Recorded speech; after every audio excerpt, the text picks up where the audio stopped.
Guys, and good morning. It's your boy 3 Stacks in this thing, and I'm representing Team King of Games today, of course. I'm sorry that I wasn't able to get this deck profile at the event in YCSDALLAS. We were kind of in a rush after that. We were all like trying to turn up, have some fun, get drunk before we went home and eat. We were starving.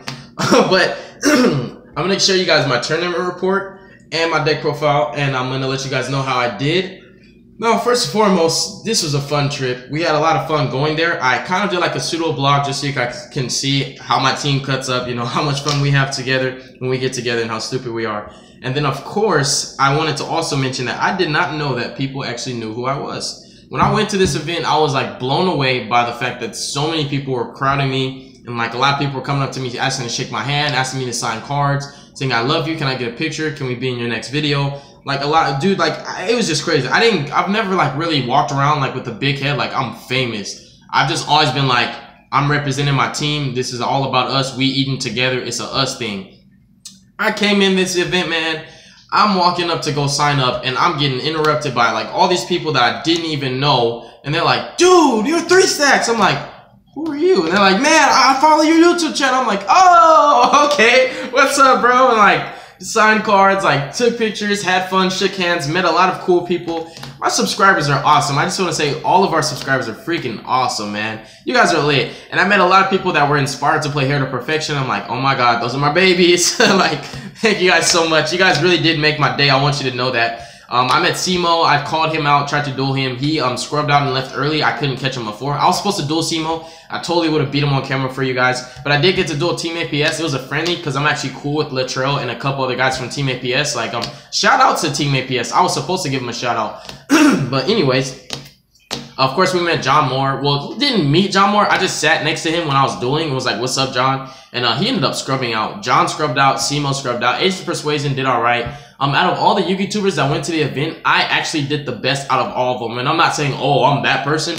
I'm just saying, dog, like, there's a lot of Yugi tubers there, and I thought that the Yugi tubers out of all would have, like, you know, topped the event. But then I also kept in hindsight that most Yugi tubers aren't really good at dueling. They're just good at giving information. So whereas what I'm trying to do is, you know, get better as a duelist. Although I'm kind of like a rogue / meta player, and I've had a lot of like experience playing the game for, you know, 16 plus years, top numerous events. Like, I still want to get better. I want to be to the point where I'm considered one of the best duelists in Houston, so that all the people that are subscribed to this channel could be like, Team King of Games is the best team and their leader is the best player. That's what I want. I'm not the best right now though. I would never lie. So we're gonna hop into my main deck, give you a quick tournament report. I played, the only matchups I had were against Spirals, Pendulum Magicians, and Invoked and Infernoids. Those are the only 4 decks I played the whole event. I never got a chance to play ABCs or Paleos, which were 2 decks that I prepared for aside from Spirals. But funny thing, those matchups are kind of free. Like, if you either cherries them or just make the right masterpiece in a mecha build, like, you just kind of got control of the game. In addition to all the hand traps. But I won against one Spiral player, lost against the other. I savaged a Pendulum Magician player and then misplayed against him. We were pushing into time. He had 1 Astrograph and extra deck. He Pendulum summons for that. He has 1 card in hand. I'm like thinking about whether or not I want to pop that Astrograph during his in phase. He sets 1 face down, then sets another in his back row. And then I have 1 banish with Masterpiece, and that's what mattered. I should have banished his back row, but I didn't know what I was going to top deck. So I popped the face down thinking, you know, Masterpiece has the attack value to attack over Astrograph. I just need a top deck. An Alistair or like Maxi, just like any monster with attack value. I top deck Magical Meltdown, which is perfect. I play it, he Twin Twisters. I'm like, dang, bro. If I would have just popped that back row at end phase, I would have got game with Perpetual because I had 2 Ash Engrave, but I didn't know what I was going to top deck. So it wasn't really a misplay, but it was just like, sometimes you need to go with your first thought. And my first thought was like, wait for the back row. And then I was like, no, I need to push for damage. I'm trying to get game here. I want to top. And then I messed up on that, and then I misplayed against an Infernoid player, and I lost to him. So I lost against Spirals, I lost against 1 Infernoid, and against 1 Magician. And I also played those decks twice. I won against 1 Spiral. Well, I savaged each one. I 2-0'd each one, and then all the 3 games I lost in time against Magicians. I lost in time against Spirals, and then against Infernoids, we went up to game 3. I opened up kind of subpar, but his hand traps really did him justice, and they did me dirty. His hand traps like cut me to the point where I had a Mariamne in hand with like no ways to pop it, and I'm like, dang man, I'm gonna set this anti-spell and see where it gets me. Anti-spell did not get me very far because I actually, like an idiot, started thinking through what I could actually do with my top deck, and then he's like, draw phase, standby, main phase. I'm like, hold on, anti-spell. And he's like, main phase, I have priority. I'm like, I know you have priority, but before you transition to main phase, he's like, I declare my phases. I gave you a chance. I'm like, dude, you literally just said draw phase, standby, main phase. When you declare your draw phase, stop and let me have time to respond, because before priorities pass to you, I can do whatever I want. So he calls the judge. He's like, this guy just flipped anti-spell main phase. The judge ruled in his favor. And then I'm trying to explain to the judge, I'm like, dude, he literally called all 3 of his phases, didn't even wait. And then I told him between transition from standby to draw phase, in your standby, activate anti-spell. And he's like, he's doing it too late. The judge is like, this is a he say, she say situation. You can call for an appeal. I'm like, whatever, dude. I know exactly what you're doing. You're fast playing. Screw this, man. I'm like, all right, let's see what happens. He gets game, and then I didn't even shake his hand because I'm like, dude, like, I don't respect that. You're fast playing. You know what you're doing, and I know what you're doing. Anyways, I went x3. I got 18 points. You needed 19 points to make it a day 2. My homeboy Renlo, who judges like all the events, shout out to him. He told me if I would have got a tie or won one of the 3 losses I had, I would have made it to day 2. But I did great. I got 164th place out of 1,900 plus people. So, you know, that was really relevant. It's like 1,700 other people didn't really do as good as I did, which I was happy. That was the bright side to look at. But anyways, main deck is 2 copies of Masterpiece. This card performed incredibly. We all know what Masterpiece does, but this is like how you make them. Sometimes it's really relevant. Like, I was doing Spell Monster Masterpiece in my Spiral matchups so that the Draco or the Disciples will pop Spiral Resort, so anything that he makes after that can be targeted, which is really relevant. And Utility Wire is the one trap that hurts me, but like, I can always chain to Utility Wire's activation, popping Super Agent, so they no longer control it and it won't resolve. So Masterpiece just outperformed that deck. It also allowed me to pick through his board, because I like opened up the stones. I had like Heritage and Masterpiece in hand, and I had Alistair, and I had Evenly Matching Strike, and I had already used my Ash on him. So I had Alistair, Heritage, Masterpiece, Evenly Matching Strike. I normal summon Alistair. I'm like, effect, response, nothing. All right, make Mechaba. And then I'm like, all right, now if he uses Sleeper, I'm going to negate it with Mechaba. Even if he popped Alistair, he wouldn't have done anything. And so I'm like, all right, activate Heritage, effect additional tribute. He's like, chain Mechaba, targeting Meltdown and targeting Heritage. I'm like, all right, bet. I thought the Meltdown would have baited him out, but I guess he was like, you know what, let's wait for something else, because I guess in his mind, like, whatever fusion I made could be dealt with. And then he's like, chain Sleeper, target. I'm like, chain Mechaba, discard for cost. What did I discard? Oh yeah, I'm sorry. I discarded the Alistair that I added back to my hand off of Invocation. So that kind of sucked. So I didn't have a fusion play next turn. I didn't have an Alistair next turn, but I had to. I had to do this to push. I had to do it. So I discarded Alistair, negated the Sleeper, banished him, and then I dropped my Masterpiece, tributing the Mechaba and the True Draco Heritage. I used Heritage. I already had he had Spiral Resort. I had popped the Spiral Resort with the Continue spell, and then I used Masterpiece, targeting his Firewall Dragon. He chains it. He adds back. He didn't have any hand traps in grave. I was happy about that. I forgot what he added back, but he was irrelevant because he added from grave and didn't bounce anything on field. And then that got popped. Then I attacked over the other Firewall. Helix didn't even matter because the what's it called? The Utility Wire had already been played through. So I'm like, it's fine. Utility Wire is gone, so it doesn't matter that he controls Helix now. All that would matter is the quickies, the quick fixes. But I'm like, all right. So I popped one Firewall, attacked over the other one, and then I'm like, pass. Whatever he top decks, he like had a bunch of good cards in hand, but they were like all gear cards. And this dude's like, reveal Super Agent. He called it wrong. Then he's like, normal summon Super Agent. Equip Last Resort, and then he's like, Helix effect, use his effect. He special summons Quick Fix from deck, and then I'm like, all right, that's fine. And he ended just searching off a big red, and then he used the big red, and then he special summoned from his grave the drone, and then he makes the Princess Sprite girl. He calls it wrong, and he discards the drone Lockbird, and he's like, pass turn, and I just savaged him. Anyways, Masterpiece is insane. 2 Mariamne, she lets you make Masterpiece how you want to make it. If you're in a matchup where trap monster is relevant, you just pop her, search the trap, search him. And then if you're in a matchup where like traps don't really hurt you, like spirals don't play real traps. That's why I make Spell Monster Masterpiece a lot more, because they're more likely to play a board wipe or to have that equipped, fully armed equipped that banishes monsters and stuff like that, than they are to have the one Utility Wire, which can be baited out and played through with Masterpiece. In addition to that, making him with the spell pops the resort first, so you can pop anything they make, like I said. So she's really good. She's better than like playing Demise, trying to draw the random cards, but she gets you exactly what you need. And you break even, it's like no minus, like Diagram and this turn into 2 other cards, so it's really good. And then 2 Mr. Crowley, this guy is insane. He performed very well. Normal him, Joel Lockbird after, you just play Invocation, banish him. I made a free Raijin. I'm like, all right, let's go. Raijin for game. Let's see what happens. Blue boy, you have to play the ulti or you're not going to draw it. Somebody tried to rule shark me, and then he tried to tell the judge that I'll get an automatic game loss. I played with him at first, trying to see what kind of person he was. He was like, what does this card do? I was like, when he's normal summon, he's like, no, I want a translation. You could be telling me one thing and you could be wrong. I'm like, everybody knows what this card does. And he's like, Judge, he doesn't have a translation for his card. Wouldn't that mean it takes an automatic game loss? And then I started laughing so hard, and I'm like, here you go. And then the judge is like, so what am I here for? I'm like, it's cool. He's just trying to get a free win. The judge stays there and finishes watching the match. After I beat him, I didn't even shake his hand. I was like, screw you. You a cheap hoe. You don't even know how to play the game. You just trying to rule shark. 3 Ash Blossom. The card performed insane. Like, ogering the Void Vanishing. Ogering Void Banishment and then Ashing Void Feast was insane. I just wish I would have drawn more of these in the Infernoid matchup that I lost to, but still Ash is just too good. And Ogre, I actually played 3 of this. I was playing 2 and then I bumped it to 3. I'm so happy that I played 3. This performed better than Ash because it outed a lot of problems like Time Pendulum Graph. It outed Spiral Resorts, whereas this lets you keep the resort and your cards can still be, they still can't be targeted. This outs Drone or Super Agent so they don't control 2.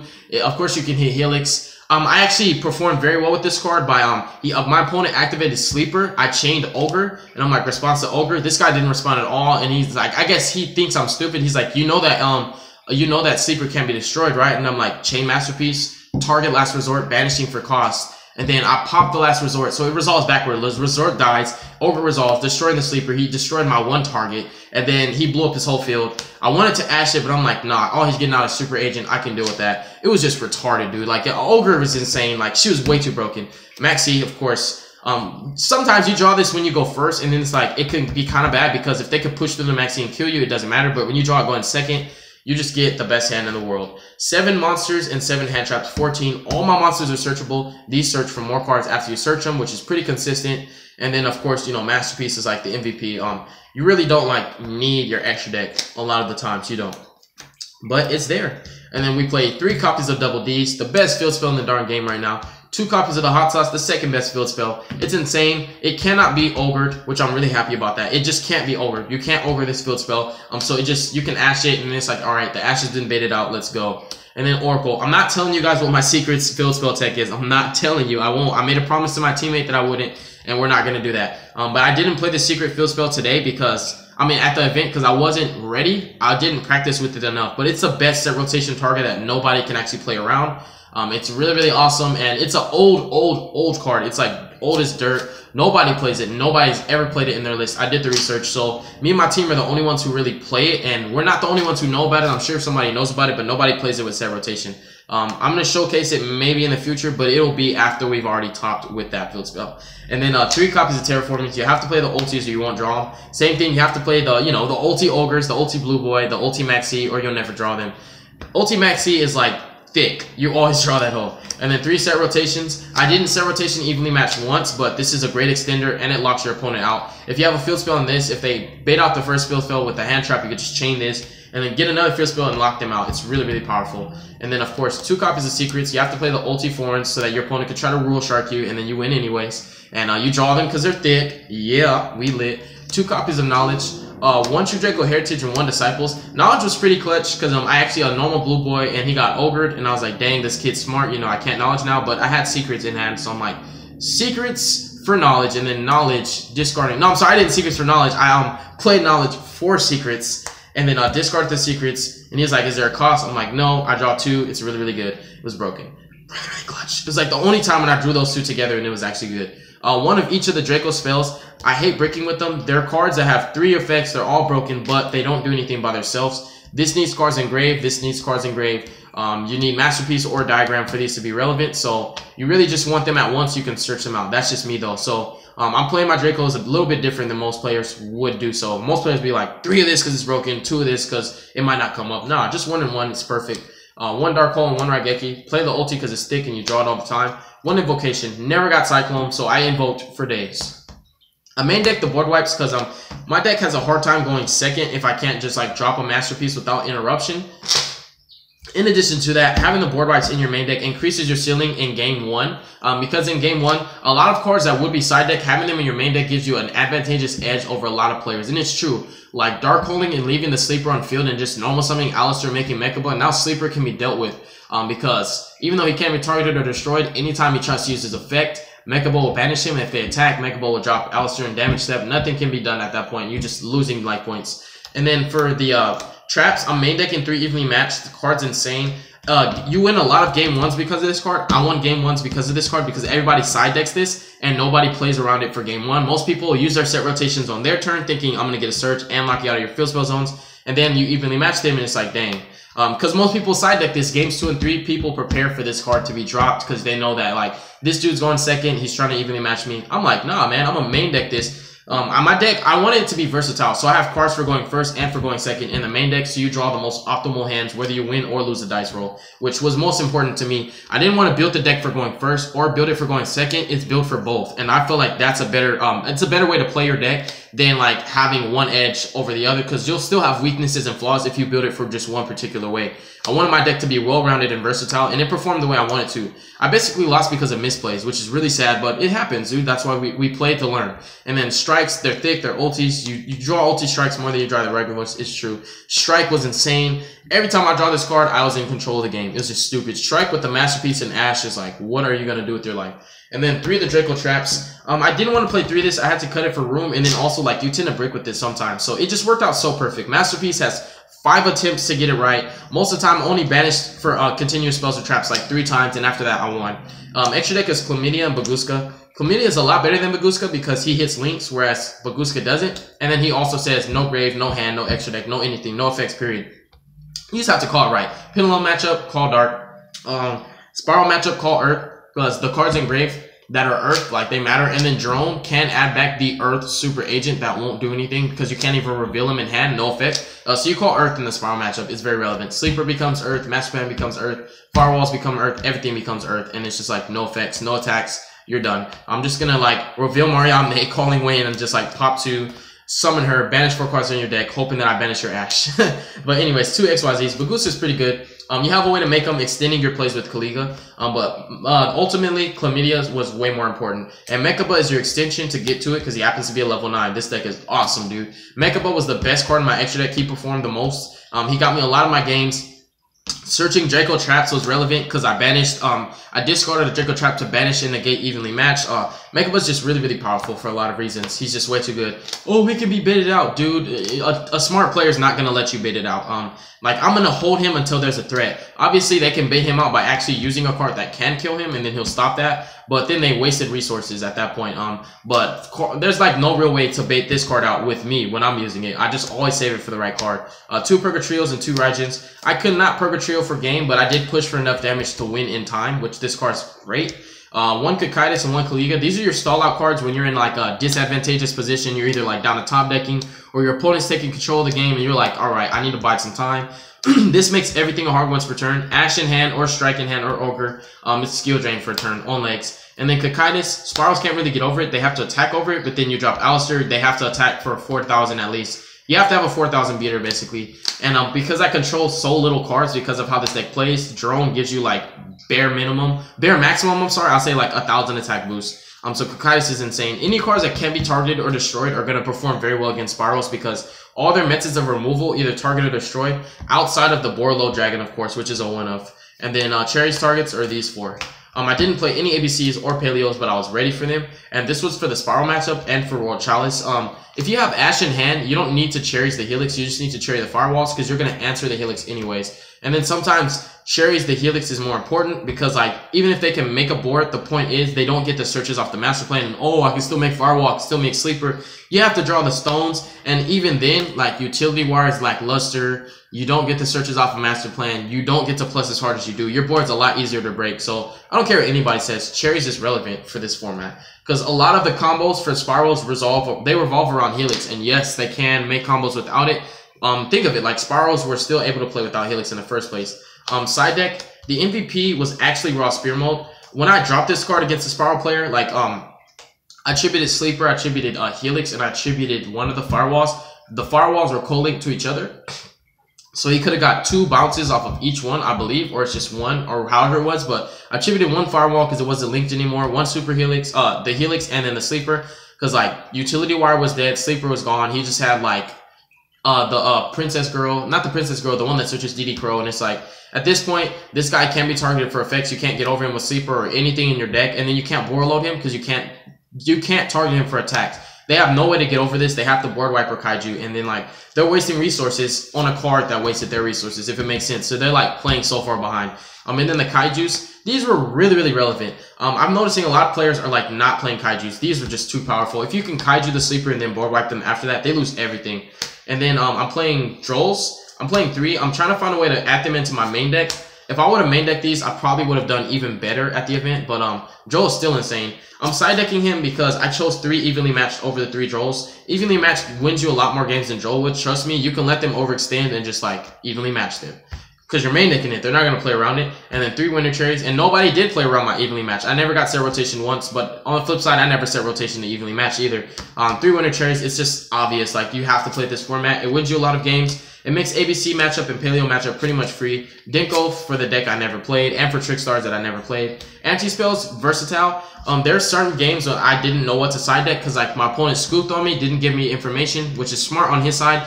On his end, so I'm like, you know, if I'm going first, I'm gonna side deck anti-spells because like it's pretty much versatile against every single deck this format. Everybody's playing spells and everybody's like trying to turbo off. So if you're going first and you don't know what to side in games 2 and 3, you can just side this thing. So I thought it was one of the most versatile side deck cards.